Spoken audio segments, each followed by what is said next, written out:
ठीक है। तो बेटा आज अपन बात करेंगे class 9th English medium science की, जिसमें अपन चैप्टर ले रहे हैं कौन सा, चैप्टर नंबर 10 ले रहे हैं। और इस चैप्टर का नाम है अपना ग्रेविटेशन। क्या नाम है? ग्रेविटेशन इस चैप्टर का नाम है। और अभी अपन देखेंगे पहले इसमें कि ग्रेविटेशन का मतलब क्या होता है, कि what do you mean by gravity. ठीक है, पहले अपने को पता तो होना चाहिए ग्रेविटेशन होता क्या है। तो देखो ग्रेविटेशन का मतलब क्या होता है, अगर कोई भी ऑब्जेक्ट है उसको अपन थोड़ा सा फोर्स दे के थ्रो करते हैं। ठीक है, फॉर एग्जांपल मान लीजिए मेरे पास एक बॉल है, ठीक है ना, इसको मैंने ऊपर की तरफ फोर्स लगा के इसको ऊपर की तरफ फेंका, तो ये क्या गई, ऊपर की तरफ चली गई। ठीक है, ऊपर की तरफ ये बॉल पहुंच गई। और कुछ समय पश्चात क्या होता है बेटा, आफ्टर सम टाइम ये इजीली बॉल क्या होती है, वापस रिटर्न होके अर्थ सरफेस पे आने लग जाती है। क्लियर है, मतलब धरती पर वापस आने लग जाती है। इससे क्या पता चल रहा है कि कोई ऐसी चीज़ है जो, जैसे अपन ने इस बॉल को फोर्स दिया, ये कुछ हाइट के ऊपर चली गई, दैट मीन्स इसने h हाइट कवर करी, h हाइट कवर करी। और उसके बाद में जैसे इसकी वेलोसिटी शून्य हुई, ये वापस अपने आप नीचे की तरफ आने लग गई। मतलब कोई ऐसी चीज़ है जो इस ऑब्जेक्ट को या इस बॉल को अपनी ओर अट्रैक्ट कर रही है। और ये अट्रैक्शन फोर्स ही क्या है, ग्रेविटेशन फोर्स है। दैट मीन्स अपन अगर किसी ऑब्जेक्ट को थ्रो करते हैं अपवर्ड डायरेक्शन में, और कुछ देर बाद में वो ऑब्जेक्ट अपने आप ही नीचे की तरफ आने लग जाता है, बिकॉज कोई फोर्स ऑफ ग्रेविटी है जो उसको अपनी ओर खींच रहा है। ठीक है, और वही क्या कहलाएगा, ग्रेविटेशन कहलाएगा। बात समझ में आ रही है। और इसी घटना का जिक्र महान वैज्ञानिक जो अपने सर आइजक न्यूटन थे, उन्होंने वो जब पेड़ के नीचे बैठे हुए थे, एप्पल के पेड़ के नीचे, तो जब एक एप्पल टूटकर नीचे की तरफ गिरा तो उन्होंने देखा कि एप्पल नीचे की तरफ ही क्यों आया, ये ऊपर भी रह सकता था, बीच में भी रह सकता था। तो वहाँ से उन्होंने तमाम चीज़ों को डिस्कस किया और ग्रेविटेशन के ऊपर काफ़ी वर्क किया। वो उनकी पर्सनल रिसर्च है। ठीक है, तो अपन बात करेंगे ग्रेविटेशन की। ग्रेविटेशन के बारे में मैंने आपको बता ही दिया। क्या बताया आपको, कि अगर आप किसी ऑब्जेक्ट को थोड़ा सा फोर्स देके ऊपर की तरफ थ्रो कर रहे हो और कुछ समय पश्चात जब उसकी वेलोसिटी शून्य होती है, वो वापस नीचे की तरफ मोशन करने लग जाता है बिकॉज ऑफ ग्रेविटी। ये क्या कहलाता है, अपना ग्रेविटेशन कहलाता है बेटा। क्लियर है, ये क्या कहलाता है, अपना ग्रेविटेशन।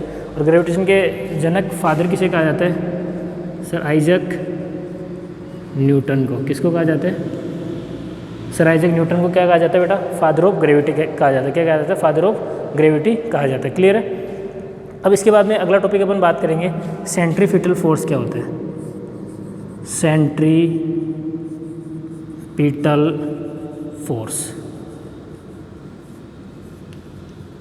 सेंट्रीपिटल फोर्स की अपन बात करते हैं। किसकी बात करेंगे अपन, सेंट्रीपिटल फोर्स की अपन बात करते हैं।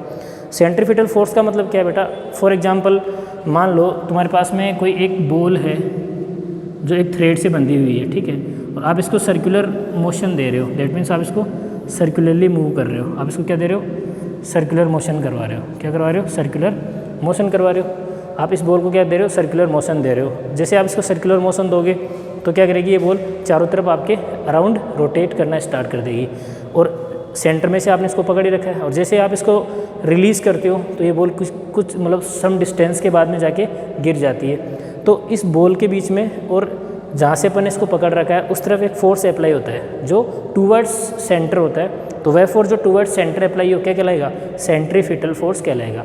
सेंट्रीपिटल फोर्स क्या कहलाएगा, जो फोर्स हमेशा टूवर्ड्स सेंटर एक्ट करे। क्या कहलाएगा बेटा, सेंट्रीपिटल फोर्स कहलाएगा। अपना बात समझ में आ रही है। चलो आगे देखते हैं अपन। ये अपने सेंट्रीपिटल फोर्स की चर्चा कर ली। अब अपन बात करेंगे यूनिवर्सल लॉ ऑफ ग्रेविटेशन की। यूनिवर्सल लॉ ऑफ ग्रेविटेशन की बात करते हैं।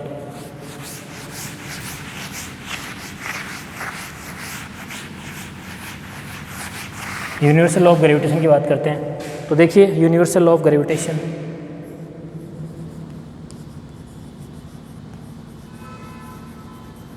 यूनिवर्सल लॉ ऑफ ग्रेविटेशन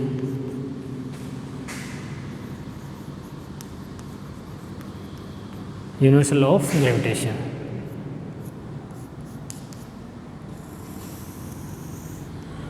तो देखो बेटा, यूनिवर्सल लॉ ऑफ ग्रेविटेशन के अनुसार क्या होता है कि हर एक ऑब्जेक्ट वो एक दूसरे को अट्रैक्ट करता है। अपने अर्थ सरफेस के ऊपर अपन बात कर लें या फिर अपन बात करें स्पेस में, क्या होता है वहाँ पर ऑब्जेक्ट्स आपस में एक दूसरे को अट्रैक्ट करते हैं। तो इसी फिनोमिनन को क्या कहा जाता है, यूनिवर्सल लॉ ऑफ ग्रेविटेशन कहा जाता है। इसके अनुसार मान लीजिए बेटा, दो ऑब्जेक्ट है अपने पास। एक ऑब्जेक्ट है जिसका मास अपन ने कैपिटल M मान लिया, और एक दूसरा जो ऑब्जेक्ट है उसका जो मास है अपन ने स्मॉल m कंसीडर कर लिया। क्लियर है। और इन दोनों ऑब्जेक्ट के बीच की जो डिस्टेंस है इसको अपन ने मान लिया क्या, स्मॉल d अज्यूम कर लिया। और अगर आप बड़े ऑब्जेक्ट के आधार पर देखना चाहो तो इसको अपन अर्थ कह सकते हैं, और फॉर स्मॉल ऑब्जेक्ट इसको अपन क्या कहेंगे, मून कह देंगे। क्या कह देंगे, इसको मून कह देंगे। क्लियर है। तो यूनिवर्सल लॉ ऑफ ग्रेविटेशन क्या बोलता है कि इन दोनों ऑब्जेक्ट के बीच में जो फोर्स लगेगा वो इन दोनों ऑब्जेक्ट के मास के प्रोपोर्शनल होगा, इक्वेशन नंबर 1। और इन दोनों ऑब्जेक्ट के बीच की जो डिस्टेंस है, दैट मीन्स जो डी है, इसके स्क्वायर के इन्वर्सली प्रोपोर्शनल होगा। क्लियर है। तो F inversely proportional 1/d², equation number 2। बात समझ में आ रही है। क्या हो जाएगा, एफ इन्वर्सली प्रोपोर्शनल 1/d²। अब बेटा दोनों जो इक्वेशन है ये आपको लग रहा है किसके बराबर है, ये दोनों इक्वेशन ये अपने फोर्स के इक्वली है। तो अपन इनको क्या करेंगे, एक साथ लिख देंगे। तो F proportional m/d², equation number 3 दे देंगे इसको। क्लियर है। एफ क्या हो जाएगा अपना, m स्मॉल m/d²।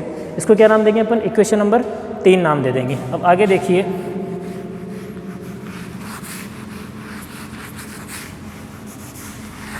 इसके बाद में क्या करेंगे, साइंस में अपन क्या करते हैं, जो भी अपना फोर्स ऑफ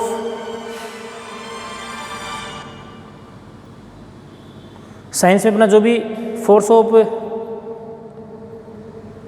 ग्रेविटी होता है, इसमें जो साइन ऑफ प्रोपोर्शनल होता है, अर्थात जो समानुपाती नियतांक होता है, इसको हटाने के लिए अपन क्या करते हैं, कोई ना कोई कांस्टेंट यूज़ करते हैं। तो एफ इसको उठाएंगे तो इसके स्थान पे कांस्टेंट लगाएंगे, G capital M small m/d²।